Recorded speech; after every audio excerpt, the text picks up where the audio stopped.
안녕하십니까, 인문학자 박영규입니다. 오늘은 페이스북의 창업자이면서 CEO인 마크 저크버그의 성공 신화와 경영 철학에 관련된 이야기를 노자의 도덕경을 통해서 풀어보는 그런 영상을 준비했는데요.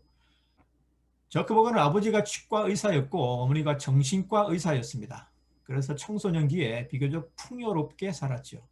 하지만 문제는 집이 교외에 있는 대저택이다 보니까 친구들과 자연스럽게 격리된 채 살아가야 했습니다. 그런데 이러한 환경이 저크버그가 나중에 페이스북을 창업하는 데 도움이 되기도 했습니다. 왜냐하면 친구들의 얼굴을 볼 수 없었던 저크버그는 어떻게 하면 그들과 연결될 수 있는지 하는 걸 골똘하게 생각을 하게 되었고, 그것이 나중에 페이스북을 창업하는 데 큰 도움이 되었던 것이죠. 자양분이 되었던 것입니다. 소셜 네트워크라고 하는 영화를 보면요, 저크버그가 하버드 대학에 다닐 때 윙클보스 형제의 아이디어를 도용을 해서 그렇게 해서 페이스북을 창업했다. 그래서 저크버그를 굉장히 부도덕한 인물로 그렇게 묘사를 하고 있는데요. 이것은 사실과 매우 다릅니다. 윙클보스 형제로부터 그런 제안을 받았던 것은 사실이지만은 페이스북이라고 하는 플랫폼 그 자체는 저크버그가 독창적으로 독자적으로 개발한 것입니다. 페이스북의 초기 형태는 매우 간단했습니다. 하버드 대학 재학생들을 대상으로 보고 싶어하는 친구들을 찾아서 연결해주는 그런 서비스로 출발을 했던 게 바로 페이스북입니다. 그러다가 차츰차츰 대상을 확대해서 오늘날에는 20억 명이 넘는 가입자 회원 수를 거느린 세계 최고의 소셜 네트워킹 서비스 플랫폼이 되었죠. 한 명의 가입자가 자신의 친구와 연결되다 보니까 두 명이 되고, 그리고 그 두 명이 다시 세 명으로 연결되고, 그러다 보니까 차츰차츰 확대돼서 요즘에는 20억 명이 넘는 가입자를 거느리게 된 것이죠. 노자는 이러한 연결과 생성, 성장의 원리를 도덕경에서 이렇게 말합니다. 도생일, 일생이, 이생삼, 삼생 만물. 도는 하나를 낳고, 하나가 둘을 낳고, 둘이 셋을 낳고 셋은 만물을 낳는다 하는 그런 뜻인데요.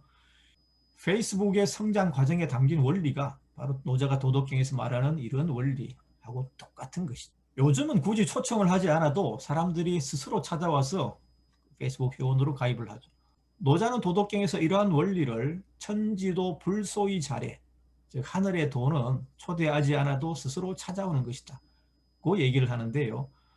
사람을 초대하지 않아도 스스로 찾아와서 회원으로 가입하는 그런 페이스북이야말로 도덕경에서 말하는 천지도 불소의 자래라고 하는 원리를 그대로 실천하고 있는 것이죠.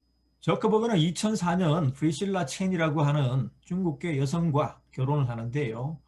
결혼을 한 이후에 몇 차례 유산을 거듭한 끝에 마침내 딸을 하나 얻습니다.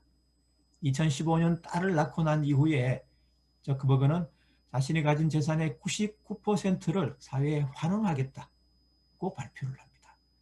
그리고 이때 저크버그가 페이스북에 올린 사진이 하나 있는데요. 그 사진이 매우 인상적입니다. 부인이 아기를 안고 있고 그 옆에서 저크버그는 책을 한 권 들고 있는데요. 그 책 제목이 아기들을 위한 양자역학입니다.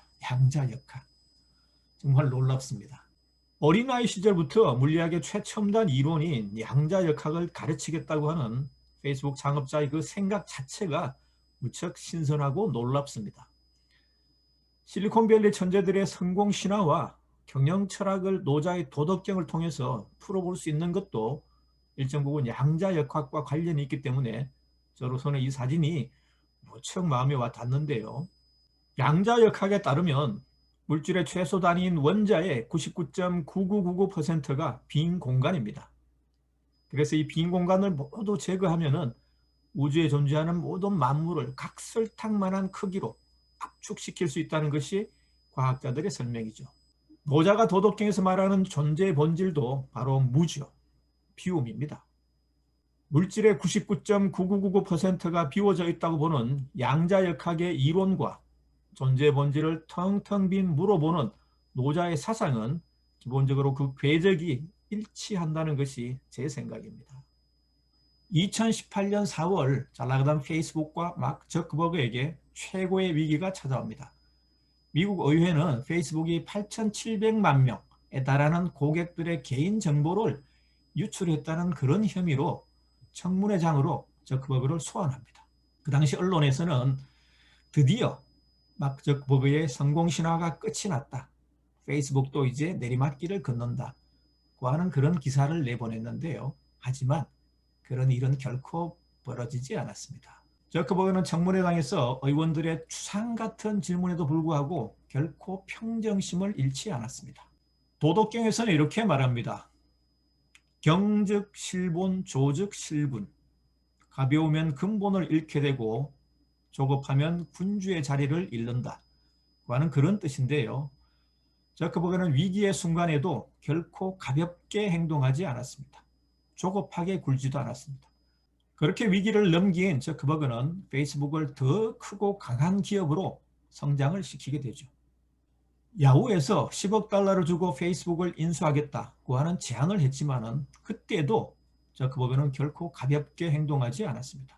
먼 미래를 내다보면서 무겁게 처신을 했습니다. 그리고 마침내 페이스북을 세계 최고의 소셜 네트워킹 서비스 플랫폼으로 성장시켰던 것입니다. 코로나로 언택트가 일상이 되어버린 요즘에는 특히 소셜 네트워킹 서비스 플랫폼이 대세가 되었죠. 그 가운데서도 20억 명이 넘는 그런 많은 회원들이 세계 곳곳에서 24시간 내내 자신들의 소식을 주고받는 그런 페이스북이야말로 손가락 하나로 세상의 모든 소식을 아는 그런 마술 거울이 되었죠. 노자는 도덕경에서 이렇게 말합니다. 불추로 지천하. 집을 나서지 않고도 천하를 안다고 하는 그런 뜻인데요.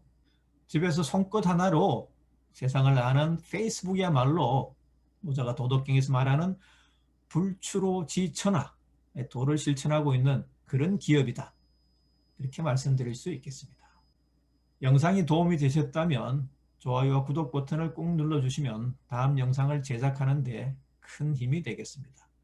경청해 주셔서 감사합니다.